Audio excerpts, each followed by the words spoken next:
Convencido como estoy de que la ingratitud, no siendo de los más graves y es de los más feos pecados, agradecer mucho a Clio la oportunidad de platicar con ustedes. A manera de introducción les diría que esta es probablemente la tercera pandemia en que me involucro desde el principio absolutamente. ¿Por qué? Porque en la de VIH-Sida tuve la oportunidad de ser el plancton, la parte más baja de la cadena alimenticia del grupo de médicos mexicanos que vimos el primer caso de VIH en México. Y fue una experiencia pues, realmente muy iluminadora, pero también de humildad, porque ver a grandes infectólogos mexicanos, Memo Ruiz Palacios, Pepe Cifuentes, Juan Calva, Samuel Ponce de León, jalarse la barba y decir, ¿alguien tiene idea qué tiene este paciente? Porque nos costó mucho trabajo entender que era una enfermedad nueva y no una presentación nueva de una enfermedad vieja. Y como el chango proverbial, queríamos meter el cubo en el agujero redondo. La siguiente fue la pandemia de influenza de 2009, que tiene muchas similitudes en muchos sentidos con COVID-19. Y después COVID-19, muy brevemente les platico, fin de diciembre, ya había pasado Navidad, ya venía Año Nuevo, 29 de diciembre, dos amigos míos muy neuróticos, lo cual probablemente explica por qué son amigos míos, me llaman un poco alarmados, me dice, oye, ¿ya viste lo que está pasando en Wuhan? Dije, sí, ya vi. ¿Hay que preocuparse? Y mi respuesta fue, ahorita no. Meses después me encuentro a uno de ellos, me dice, tú me dijiste que no. Le dije, no, te dije, ahorita no. ¿Por qué? Porque teníamos dos antecedentes directos. 2002, SARS, no es SARS-1, porque no sabíamos que iba a haber un 2, que fue pandémico, llegó a Toronto y a todos se nos olvida que había vuelos directos Toronto-México. Había bastado un paciente que se trepara en Toronto, se bajara en el aeropuerto internacional de la Ciudad de México y hemos tenido un problema severo. 10 años exactos después, 2012, viene MERS en Medio Oriente. No es tan pandémico, pero tenía una tasa de letalidad mucho mayor. Y afortunadamente para nosotros, SARS y MERS se autocontrolaron, se autolimitaron. Este aprendió a sus primos y dijo, a mí nadie me pone límites. Entonces agradecerles la oportunidad para lo que yo quisiera que fuera una conversación. Son preocupaciones que he arrastrado desde que esto inició y que me preocupa que las personas no lo entienden. Y quiero reclutarlos desde ahorita como difusores de lo que van a oír. ¿Por qué? Porque puede mucho más una mentira que 100 verdades. Y las personas, algo, y se los voy a mostrar que no teníamos en las anteriores, eran estos expertos de Twitter University of Scientific Research o Google College, en donde discuten con una autoridad absolutamente maravillosa. Les presento al enemigo. Esa es una representación de los Institutos Nacionales de Salud de lo que es el SARS-CoV-2. Entonces, vamos a platicar de cómo esto ha afectado terriblemente. Primero, 3 comentarios rapidísimos. Uno, me gusta dedicar esta presentación a todo el personal de salud que combatió la pandemia, especialmente a quienes perdieron la vida cuidando de sus pacientes. Y ahí les puedo dar inclusive el dato terrible, pero terrible, que fueron 5,751 personas del personal de salud, incluyendo médicos, enfermeras, camilleros, ambulantes, lo que ustedes quieran, que han perdido la vida, y México llegó a ser el primer país en cuanto a mortalidad de COVID en personal de salud. Esos 5,751 casos forman parte de las 566,553 personas de atención a la salud que se han infectado. No tengo ninguna declaración financiera o conflicto de interés. Le quiero agradecer a uno de mis más brillantes colaboradores, un gran epidemiólogo, el doctor Sergio Badiola, quien me ha ayudado todo el tiempo para tener esta plática al día y con lo último, por supuesto. Y los datos, ustedes lo van a ver, estarán sustentados siempre. Las opiniones son perfectamente personales. Aquí está lo que yo les mencionaba. VIH-Sida, y si ustedes ven búsqueda de culpables, pues ambas. Mugres chinos y en otra mugres personas con diferentes preferencias sexuales. Teoría de conspiración, catastrofismo o apocalípticos, bueno, cuantos quieren, ¿no? Curas milagrosas, por docenas. La incredulidad y la desconfianza de la sociedad, también. Fake news y argumentos anticientíficos, las dos. Resistencia de la sociedad a las medidas de prevención, las dos. Surgimiento de líderes de opinión muy cuestionables, y aquí es terrible ver cómo personas de amplio conocimiento, médicos connotados, investigadores destacados, de pronto se desvirolaron y tuvieron unas teorías absolutamente terribles. Y basta un ejemplo: Luc Montagnier, quien ganó el premio Nobel por el descubrimiento del VIH, se convirtió en un ferviente antivacunas y en un casi negacionista del COVID-19. Una clarísima obsesión con los números de la pandemia. Era una cosa maníaca de tener el número hoy a las 4:50 de la tarde. Medidas y acciones sin sustento médico científico, pero fíjense dónde empieza a diverger. El efecto negativo de redes sociales no existió en VIH, y aquí sí hubo un importantísimo efecto de, a ver, déjame ver, tengo de puntero, pero en COVID-19 las redes sociales hicieron un enorme daño, y donde sí se lleva el primer lugar es en la disrupción social y la alteración de las actividades cotidianas. Realmente no vimos que las personas cambiaran nada de lo que hacían a partir de la epidemia de SIDA causada por VIH, pero la disrupción social de COVID-19 sí fue absolutamente impresionante. Y quiero empezar con tres citas. Una es de este personaje fascinante que es Pat Medawar, Sir Peter Medawar. Él decía: un virus no es más que malas noticias recubiertas por proteínas. Y tiene además un libro muy, muy interesante. Denme un segundo. Que no puedo. Ahí está. Tiene un libro maravilloso que se llama Consejos a un joven científico. Yo lo recomendé muchísimas veces en mis 30 grupos a lo largo de 26 años en la Universidad Nacional Autónoma de México. El segundo, y viene muy a tono por cómo se ha manejado la pandemia, y no nada más en México, en muchos lugares: lo que no se define no se puede medir, lo que no se mide no se puede mejorar, y lo que no se mejora invariablemente se degrada. Palabras muy sabias de Lord Kelvin, porque el problema es que si no medimos el tamaño del animal, ¿cómo atacamos a la bestia? Y pues aquí se minimizó totalmente el tema de las cifras. El subsecretario López-Gatell en algún momento hizo uno de sus exabruptos, y cuando llegamos a 200,000 casos, estaba enojadísimo y dijo: bueno, es que además ustedes y los medios nada más les interesan los números redondos. Eso porque él había dicho que un escenario catastrófico hubieran sido 60,000 casos. Bueno, y el último es de Robert Greene Ingersoll: en la vida no hay premios ni castigos. En la naturaleza no hay premios ni castigos. Lo que hay es consecuencias, y les puedo decir que México está pagando las consecuencias de cómo se manejó la pandemia. Se pueden decir las palabras que ustedes quieran, se pueden escribir los distintas que ustedes quieran, pero México fue uno de los 4 países que peor manejó la pandemia en el mundo. Y vamos a pagar esas consecuencias a largo y larguísimo plazo. Bueno, lo que aún no sabemos una vez que uno contrae COVID-19, y yo la contraje muy tempranamente, agosto de 2020, pleno Delta.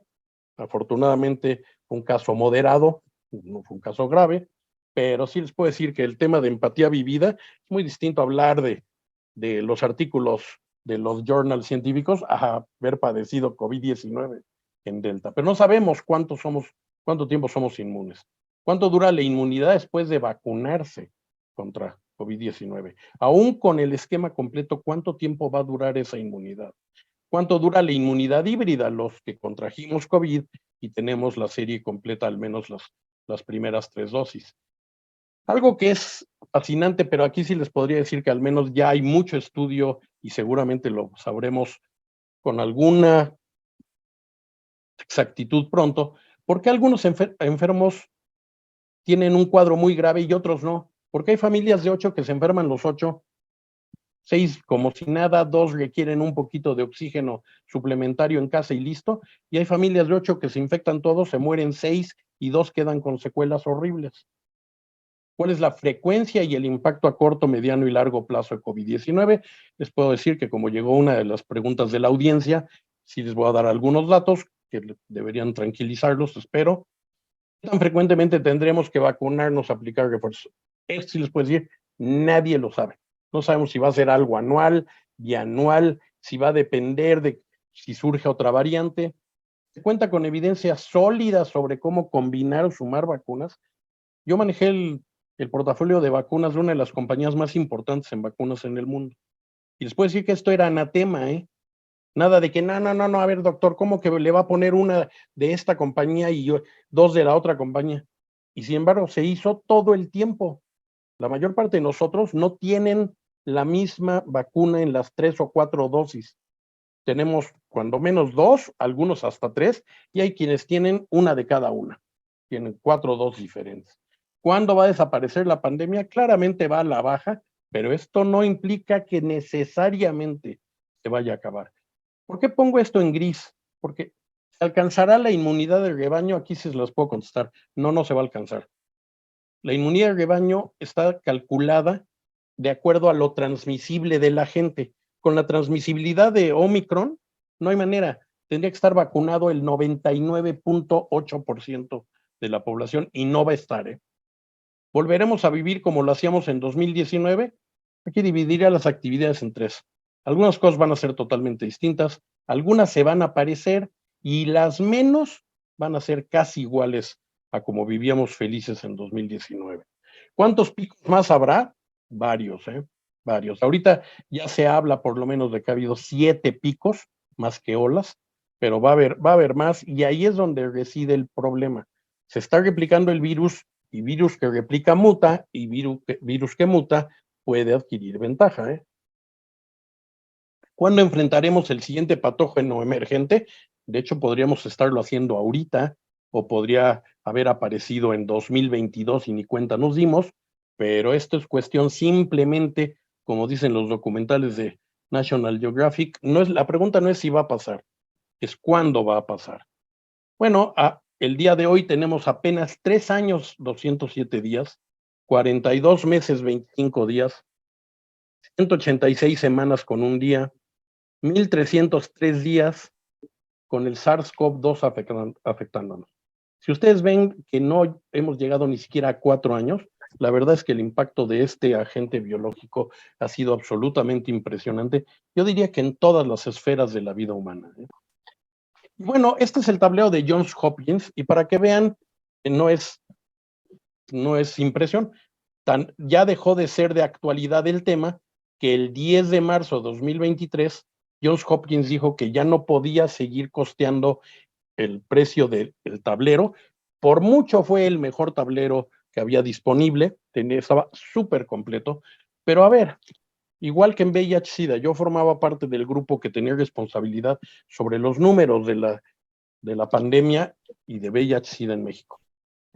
¿Le creo a este tablero? No, estoy seguro que no. Pero no puede ser mejor. No había menos de 676 millones de casos el 10 de marzo, perdón. Los tableros solo son tan buenos como los datos con los que los alimentamos. Y la actualización al día de hoy, y de hecho al 21 de julio, es 768.237.677 casos en el mundo, que es más o menos el 10% de la población mundial. Ustedes me preguntan, estoy seguro que está infectado muchísimo más del 10%, pero es lo que está reportado. Un poquitito menos de 7 millones, 6.951.353 fallecimientos, y una cifra que parece impresionante, 13.474 mil millones de vacunas. Suena como mucho, pero la población mundial es de 7.888 millones. Quiere decir que no alcanza ni para vacunar 2 veces a toda la población. Y aparte hay una enorme disparidad. Hay áreas extensas, por ejemplo, de sudeste asiático y África, que no tienen ninguna, y hay personas que andan cargando 6 o 7 dosis de vacuna, a los que yo les llamo los sommelier de vacuna. La que sale, se la ponen. Entonces, este número es un poco engañoso. Y estos son dosis no necesariamente dosis aplicadas. Algunos de ustedes pueden recordar a un actuario que es la pesadilla de la Secretaría de Salud y del subsecretario López-Gatell, que se llama, no sé el nombre propio, pero el apellido es Erdeli. Él se dio a la tarea de contabilizar todos los números de vacunas que el gobierno mexicano mencionaba. Y él fue el que les agarró los dedos en el cajón, porque aproximadamente unos 8 millones de vacunas de las que México compró no aparecen. No aparecen o se echaron a perder, lo cual es todavía peor y mucho más condenable. Ahora, el tablero, lo que sí es importante hacer notar, aquí están los picos, y fíjense el pico más alto, que está señalado ahí, el que toca la raya amarilla, ese es Omicron. Pero vean la mortalidad de Delta, correlacionenla con los casos arriba, aquí, es más, bueno, ahí lo tienen. La mortalidad por Delta, los casos por Delta, los casos por Omicron, la mortalidad por Omicron. Omicron, siendo muchísimo más transmisible, fue mucho menos letal el pico de Delta. Para México, los datos son 7.633.335 casos reportados, 334.336 defunciones. Esta sí está totalmente increíble. Y 13.474 millones de vacunas. Suena también como algo, no, perdón, ahí se quedó el número del mundo. México tiene como 130 millones de vacunas, no, 203 millones de vacunas, y 203 millones de vacunas para una población de 140 millones tampoco alcanza ni para dos. Ahora, somos el país número 18 por casos y número 5 por muertes en el mundo. Y eso porque Rusia, a finales del año pasado, nos arrebató el cuarto lugar. Llevamos el cuarto lugar en mortalidad. Y esos eran números absolutos, no relacionados a la población. Entonces ahí había un tema importantísimo. Mismo ejercicio, ahí tienen el pico de Delta y la mortalidad por Delta. Aquí tienen el pico de Omicron y la mortalidad por Omicron. Muchísimo menos letal Omicron que Delta. Y este es el tablero, toda proporción guardada del CONACYT. Lo actualizan, hay cada avenida de obispo. Checado hoy, como pueden ver en la referencia, los datos son del 25 de junio. O sea, ya no están actualizando tal vez mensualmente, pero son los datos que les acabo de mostrar.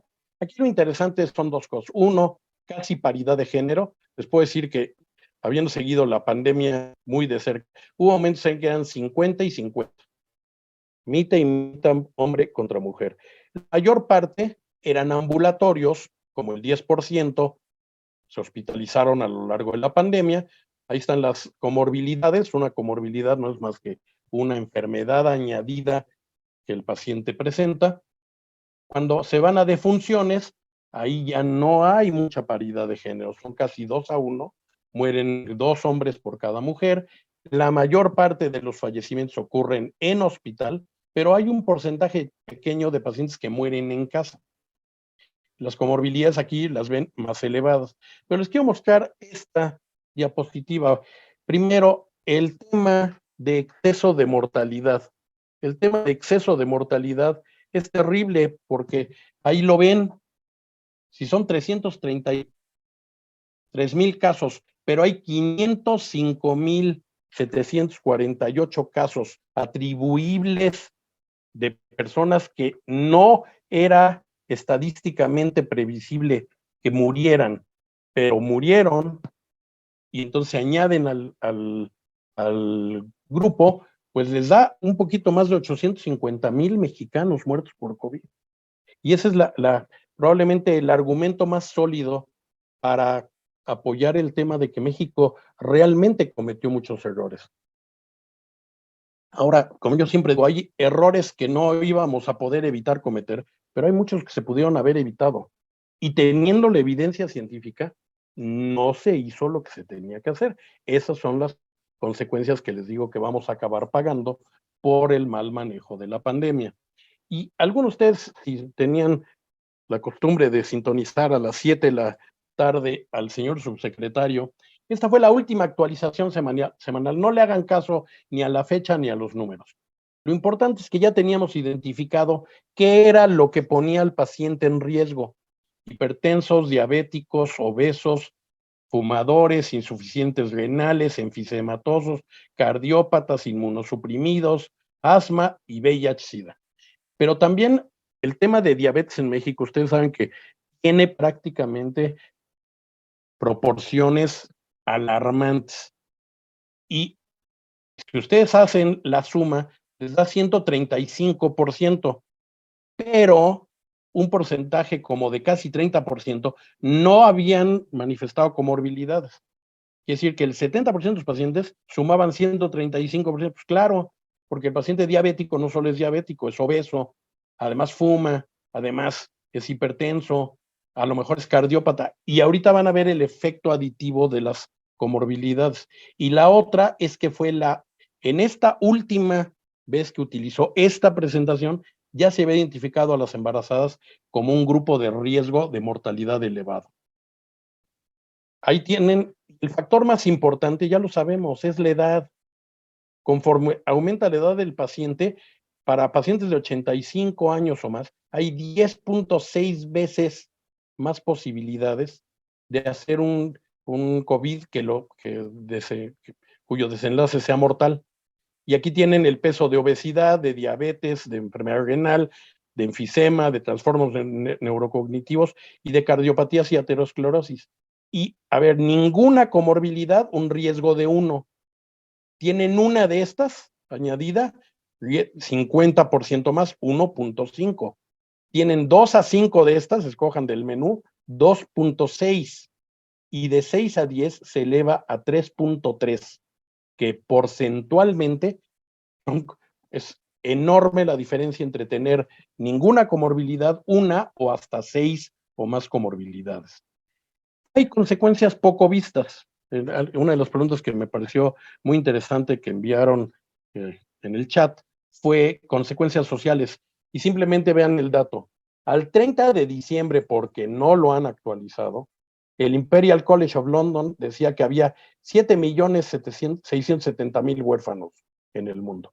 8.133.000. Estos perdieron a sus padres, estos perdieron a sus parientes que los cuidaban, y estos perdieron, no son este más este más este. Este número incluye a este que incluye a este. 10.706.000 huérfanos a quienes cuidaban personas que no eran de sus familias. En México los números están bastante feos. 215.300 huérfanos cuando perdieron a alguien más, además de sus padres, 229.000, y cuando los cuidaban personas que no eran sus padres, ni sus abuelos, ni sus tíos, ni nada, 318.000 huérfanos. México es el 8º país en el número de huérfanos. En primer lugar, India, Indonesia, Egipto, Nigeria, Pakistán, República Democrática del Congo, Estados Unidos. Estos 7 países más México hacen 4.282.000 de los 7.675.000. O sea, el 56% de los huérfanos por COVID están en 8 países. Ahora piensen en un huérfano en México. La verdad les va re mal, porque son una población totalmente dependientes de terceros, requieren atención y sistemas de apoyo que, si existen, son muy endebles. No hay una estructura realmente social adecuada de atención a huérfanos. Y el tema de las variantes, vean cómo el market share de variantes se fue moviendo. Para que no tengan que estar viendo qué hay abajo y llevándolo a los colores, hice el ejercicio por ustedes. Al inicio de la pandemia era básicamente alfa. Alfa era la cepa original de Wuhan, que se diseminó muy efectivamente. Luego hubo un componente muy pequeño de beta, luego un componente interesante de gamma, lambda, mu, pero luego llegó delta y dijo: quítense ustedes, principiantes, vengo por el mercado. Y vean qué rápido lo tomó y cuánto tiempo duró. Y ahorita es básicamente puro Omicron. Todo lo que está circulando son variantes de Omicron. No son cepas, son variantes. Y es puro Omicron lo que está ahorita. Y ojalá se quedara así, porque se queda así, el escenario no es tan pesimista. Ahora, Ian McKay, que ustedes parecieran, ay, qué horrible formato de ilustración. Ian MacKay es un virólogo divertidísimo, muy simpático de Queensland, en Australia. Y él se volvió famosísimo por su esquema del queso suizo. Dijo, son como rebanadas de queso suizo.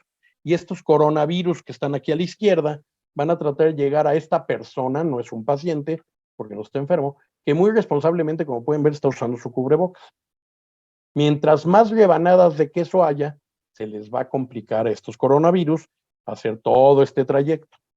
Y lo interesante del esquema de MacKay es que distingue de las responsabilidades personales, lo que yo tengo que hacer, de las responsabilidades compartidas. A mí siempre me ha parecido fascinante el fenómeno que el mexicano sistemáticamente desconfía terriblemente del gobierno, pero en muchos sentidos quiere que el gobierno lo resuelva. El gobierno tiene responsabilidades muy claras, pero no las puede tener todas. Entonces, responsabilidades que uno tiene que tomar y las responsabilidades que el gobierno tiene que tomar y en donde tenemos que ayudar. Pero lo interesante del esquema de MacKay, pero para terminar el tema, pero MacKay lo que pone es, usa mi esquema, no necesitas permiso, no tiene copyright, nada más cítalo, como está citado abajo, y segundo, no le cambies el formato. ¿No? Está bien, no me cuesta nada acatar la petición de Ian MacKay. Pero ustedes se fijaron, en el centro del queso hay algo muy interesante, es un ratón. MacKay le llama a este ratón el ratón de la desinformación, los mitos y la desconfianza. En la medida en que el ratón se come el queso, le hace más hoyos o hace más grandes los hoyos del queso suizo. Y esto es exactamente lo que hace la desinformación, los mitos y la desconfianza. Aquí simplemente les quiero mostrar el tema de las variantes. Insisto, hasta ahora, y esta es la última actualización checada todavía hoy maníacamente, todo lo que está circulando es Omicron, son variantes de Omicron, pero en el pasado estuvieron alfa, beta, gamma, delta, para que vean que sí sirve aprenderse el alfabeto griego en prepa, epsilon, zeta, eta, zeta, iota, kappa, lambda y mu, pero luego de Omicron se dieron cuenta, y sobre todo China se dio cuenta, que venía Xi, y como es el nombre de su presidente, dijeron, ni se te ocurra, OMS, ponerle Xi a una variante. Y entonces Peter Hotez, un gran investigador, tuvo una idea bastante extraña. Estas son las subvariantes de Omicron que circulan o que estaban circulando. Y de estas variantes, Peter fue el responsable y tiene la crítica de muchas personas, incluyéndome, porque, por ejemplo, Hotez decidió que la variante BQ1 de BA5 se llamaba tifón, no tifón el fenómeno meteorológico, sino tifón el monstruo griego que en lugar de piernas tenía serpientes. Decidió que la BQ11 se llamaba Cancerbero, el perro de 3 cabezas que cuida la entrada del Hades, y decidió que la XBB se llamaba glifo, este animal mitológico que parece hecho de pedacería, pero bueno, el problema de esto es que en la mente del público lego, el público no médico, cualquiera de estas imágenes, por supuesto que trae asociaciones muy negativas. Ninguno de estos es algo que quisiéramos encontrar o tener de mascota. Bueno, las variantes actuales, la XBB15 y la XBB116, la 1.5 le pusieron Kraken. Y en una desviación de monstruos y mitos, a la 1.16 le pusieron Arcturus, la estrella más brillante de la constelación del pastor en el cielo nocturno, que se supone que cuida a la Osa Mayor, y por eso se le llama Arcturus. Arctus es oso. Y así seguirá. Y en algún momento seguramente vamos a tener variantes de frutas, entonces la variante tejocote y luego la variante zarzamora, y luego a ver cómo inventan. Pero, por ejemplo, fue una lucha constante de Rochelle Walensky, la exdirectora de la FDA, de que por favor no le pusieran los nombres de los países. La variante India, la variante Gran Bretaña, la variante Brasil, y todas ellas existieron, ¿eh? El problema es que ustedes hablan de una variante Brasil y de pronto llega alguien y les dice, buen día, ¿dónde puedo encontrar? Y automáticamente la gente entra en pánico y empieza a desconfiar. Pero ese es el tema de las variantes. E insisto, quedan muchos sitios donde sigue replicándose, ahora sí ya a bajo nivel, y ahí es donde existe el riesgo de que surja una variante que ya no sea Omicron y que tenga las ventajas, por ejemplo, de no le hacen los tratamientos, no tienen efectos sobre ella la vacuna, es más letal, es todavía más transmisible.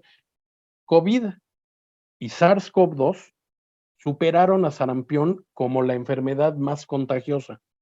Sarampión tiene 18, es decir, por cada paciente sarampión se espera que 18 pacientes no infectados se infecten. Bueno, Omicron y estas, especialmente Kraken y Arcturus, tienen 18.6. Cuando la variante original, la de Wuhan, tenía de 2 a 4. Vean el grado y la magnitud. Y aquí está un poco un ejercicio muy interesante que todos seguimos con atención. La Universidad de Minnesota, muy tempranamente, se atrevió a predecir 3 escenarios. Picos y valles, que es un poco lo que hemos visto, porque ya ha habido 8 picos, pues seguramente habrá más. A mí una vez me costó el trabajo explicarle a alguien porque me dijo, es que es lo que necesitamos, Javier, más valles y menos picos. ¿Cómo te explico que cada valle está limitado por 2 picos? El pico de verano, porque, y esto yo siempre lo dije, a ver, llevamos 2 años, llevamos 2 veranos, con 2 veranos no hay que hacer ninguna predicción. Alguien dijo, esto va a ser como polio en los 50, en verano va a venir y va a rozar.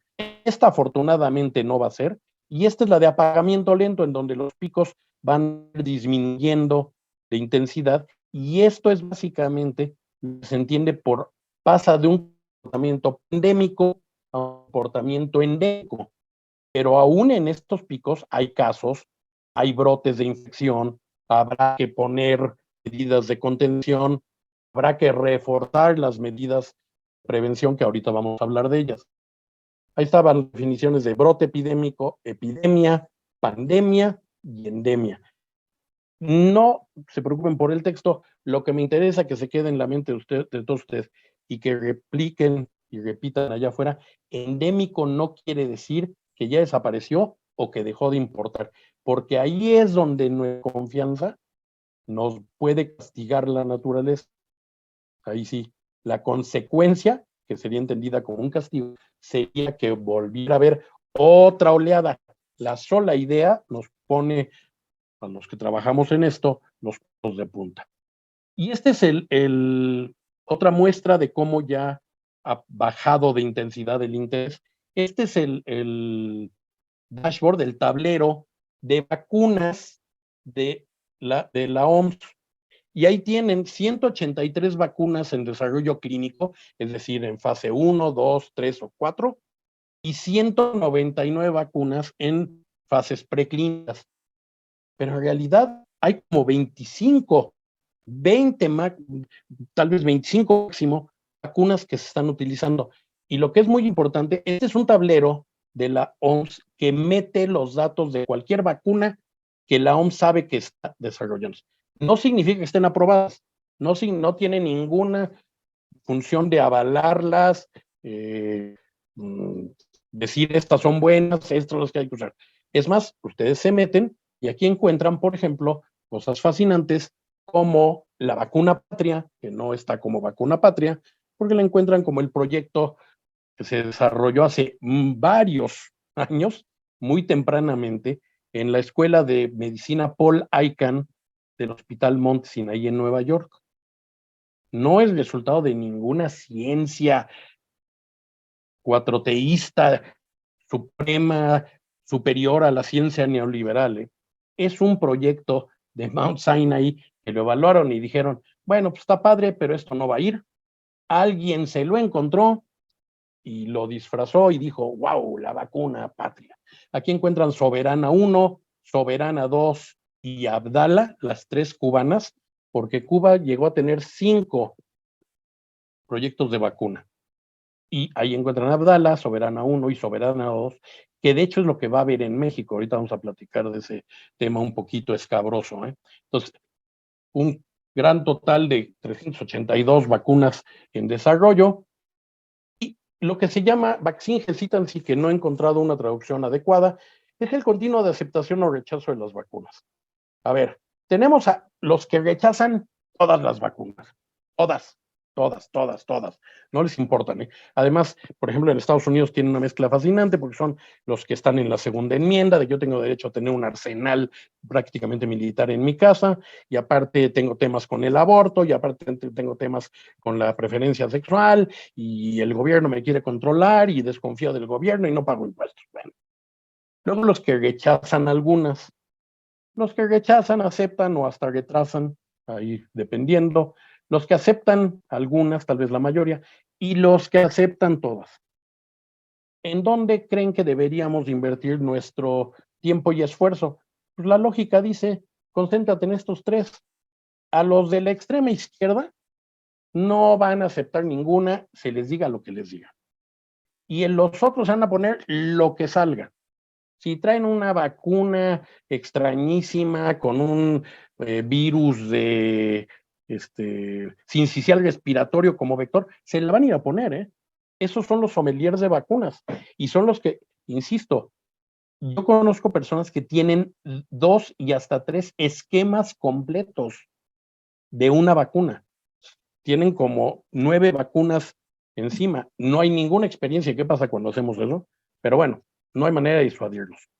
Y fíjense las razones, pero por supuesto les pido, vean dónde se hizo el estudio.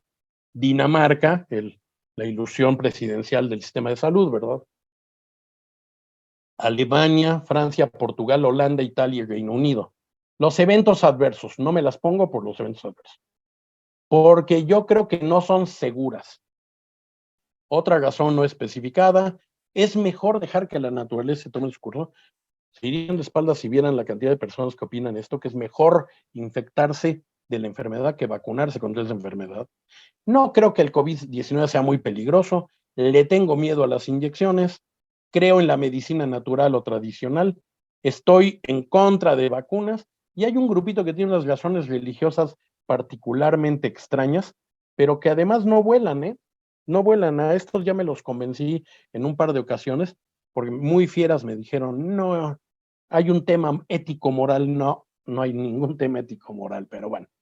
Si esas son las razones en países mucho más desarrollados, pues no son muy diferentes a las razones que las personas esgrimen en México. Bueno, por supuesto, Paul Offit, que es el segundo vacunólogo más importante, el más importante Stanley Plotkin, su maestro, autor de uno de los textos más grandes de vacunas, y él es el director del Centro de Educación de Vacunas y es pediatra en el Hospital de Niños, en el Hospital Infantil de Filadelfia. Es uno de los dos codescubridores, junto con Clark, de la vacuna de rotavirus, que ha evitado muchísimos millones de muertes en el mundo, pues los niños ya no se deshidratan siendo lactantes, ya no les pegan estos cuadros diarreicos que los mandaban al hospital o los mataban. Pero fíjense lo que dice Paul, nadie está a salvo hasta que todos estén a salvo. ¿A qué me refiero? Israel y Nueva Zelanda. Israel tiene un sistema muy eficiente de seguimiento médico. Nueva Zelanda es una isla. Dijeron, ya vacunamos a todos aquí, ya está, listo. Ah, ¿de veras? El coronavirus ni cuenta se daba de las líneas imaginarias que los humanos les llamamos fronteras. Y tuvieron problemas muy serios. Pero este es un tema de todos, no nada más de algunos. La sociedad pasó de la exigencia rabiosa a la desconfianza total sin ningún paso intermedio. Vámonos, por favor, como decía Disneylandia, gracias a la magia de la imaginación, vámonos a octubre de 2020. Todos los pacientes estaban fúricos, mugrosas farmacéuticas, no liberan la vacuna, no les importa que la gente se muera, hacían este horrible gesto de las comillas en el aire, ay, porque tienen que hacer sus estudios clínicos. Bueno, llega diciembre, en Estados Unidos y Europa, finales de noviembre, liberan la vacuna y pasan automáticamente, no, es que no está aprobada, quién sabe qué traerá, no pueden haber hecho los estudios clínicos. Pues claro que se puede, porque habíamos avanzado mucho en SARS 2002 y se quedó avanzado ese trabajo. Viene MERS 2012, se avanza mucho más. No empezamos de cero. Por eso tuvimos las vacunas en tiempo récord. En México, con la teatralidad que nos encanta, el 24 de diciembre, la enfermera del IMSS siendo la primera persona en México que recibe una vacuna de COVID, y luego dicen, bueno, váyanse hasta el 4 de enero y ahí ya empezamos a vacunar, como si el coronavirus tal vez fuera de vacaciones, ¿no? Cualquier vacuna es mejor que padecer COVID-19, cualquiera, eso sí, sin duda, ¿eh? El público debe entender que seguridad no significa seguridad absoluta. Si yo hago ahorita que cualquiera de ustedes se tome 4 botellas de 1 litro de agua Ciel, Bonafont o la que quieran, se van a sentir muy mal. Todos los medicamentos y todas las vacunas tienen algún evento adverso. En las inyectables es muy interesante que lo más importante es el dolor en el sitio de inyección. Pues claro, porque le puncionamos, le perforamos la piel con una aguja al paciente. Y la posibilidad de un hipotético evento adverso no puede pesar más que la posibilidad de contraer COVID-19. Una que les encanta a estos personajes que les he dicho, los egresados del Google Institute for Scientific Research, es que Guillain-Barré, sí, ok, hay Guillain-Barré por vacuna. Hay 30 veces más posibilidades de desarrollar Guillain-Barré si contraen COVID. Entonces, algo hipotético no puede ser razón para que la gente no se vacune. ¿Se puede eliminar el riesgo? No, no. Se puede reducir, pero requiere conciencia, disciplina, consistencia y compromiso de todos. No todos los entornos tienen el mismo riesgo. Y no hay ningún estudio científico duro que haya probado lo que está en esta imagen, por ejemplo. Porque no hay manera. Son estimaciones. Pero bueno, simplemente les agrando la parte de arriba. Había personas que se ponían cubrebocas para estar en teleconferencia. Créanmelo. Por ejemplo, estar en casa solo, caminar solo con mascotas. Y esto era un arco iris, les encantaba esta cosa de colorcitos. Hasta el final del otro lado, por supuesto, viajes en avión, conciertos, cine o teatro, estadios y servicios religiosos. ¿Por qué servicios religiosos y estadios? Porque no solo hay muchísima gente, están gritando en el estadio y están cantando en los servicios religiosos. Y el coronavirus se transmite por respirar, hablar, toser, cantar. No, es respirar, hablar, cantar, toser, son en grado de peligrosidad. Que alguien tosa muy cerca de nosotros sí es un tema de alto riesgo. Pero bueno, como decían, ir en el coche con las ventanas cerradas, solo con cubrebocas, solo debería ocurrir si se robaron el coche. Si no, no tiene el menor sentido. La Asociación Mexicana de Texas hizo exactamente lo mismo. Y vean, abrir el correo, ir por comida a un restaurante, cargar gasolina, jugar tenis. Bueno, pues esas eran las de menos riesgo, las de menos. Y las demás era lo mismo. Pero había personas, por ejemplo, una receta muy socorrida en la pandemia fue pollo al Lysol. Y llegaba el pollo y lo marinaban en desinfectante. O la fruta le ponían Lysol. Y nunca, créanme, nunca he tenido el corazón de poner algunas fotos horribles que me mandaron de patas de mascotas, de perros y gatos, limpiadas con cloro y hechas trizas, todas heridas sangrantes, porque, no, que el perro no vaya a traer aquí coronavirus. O gente que limpiaba con cloro las llantas del coche porque no vaya a venir en las llantas del coche. Ahora dijimos, no todos los entornos son iguales. Los espacios cerrados, los espacios concurridos y los espacios que implican un contacto muy estrecho son los más peligrosos, aún ahorita, ¿eh? Entonces, si van a ir a alguno que sea así, pues mejor llévense sus cubrebocas, aunque les advierto que probablemente les van a preguntar, oiga, ¿usted viene enfermo? No. Entonces, ¿por qué trae cubrebocas? Porque no me quiero enfermar. El esfuerzo de muchos se ve importantemente mermado por acciones de pocos. ¿A qué me refiero? Todos ustedes conocen a alguien que les presumía, mira, yo ni me encerré, ni traigo cubrebocas, ni dejé hacer lo que hacía, y no pasó nada. Bueno, está bien, nada más que es confundir la suerte con la pericia. Y la falta de percepción individual los fomenta. porque alguien dice, no, pues mira, si fulano no salió, no dejó de salir, no dejó de hacer cosas y no le pasó nada, sí, pero nadie tiene una bola de cristal para saber cómo nos va a tocar a cada uno de nosotros. Y esto lo que nos permite es recordar las medidas personales y seguirlas aplicando en cierto modo. Todos ustedes han visto fotos de Japón. Japón se pasa la mitad del año con sus ciudadanos con cubrebocas y no pasa nada, ¿eh? Perdón, Ahora, doctor. perdón, Perdón por dime. interrumpir. Nos queda poco tiempo. Ah, bueno, ya, me voy rapidísimo. Esto Gracias. se va a controlar de esta manera: cubrebocas, lavado de manos, distanciamiento físico, entornos riesgosos, cuidado de vulnerables, una respuesta global, abasto y equidad, vacunas y tratamiento. Y bueno, en un magnífico documento, la OMS dice, con un siglo de diferencia, así se transmite la información. Y aquí está lo que proponen para la infodemia: es la diseminación de información incorrecta, falsa o maliciosa. Evitar las noticias falsas, si no se puede confirmar la fuente, no compartirla, intercambiar información de forma responsable y seguir aprendiendo. Una ficción muy cercana a la realidad, perdón, ahí está. En esta película de 2011 es buenísima y tiene una semejanza o un paralelismo extraordinario con lo que pasa en 2019-2020. Pero sobre todo el lema de la película es muy cierto: nada se disemina como el miedo. Y a mí me daba mucha curiosidad hasta que un experto me dijo es que tuvo extraordinarios asesores científicos. Si pueden, véanla por ahí. Y finalmente, las dos últimas imágenes, y me falta una diapositiva. La guerra tiene dos enemigos: el COVID-19 y la ignorancia de la gente. Y si no eres un científico y estás en desacuerdo con los científicos sobre algo científico, no estás en desacuerdo, estás nada más equivocado. Esta es la última: no confiarse en que la pandemia ya se acabó, continuar observando las medidas de prevención. Endémico no es igual a ya desapareció. Llamado a actuar a la población: aunque cuesta trabajo, todavía se puede hacer una prueba de COVID.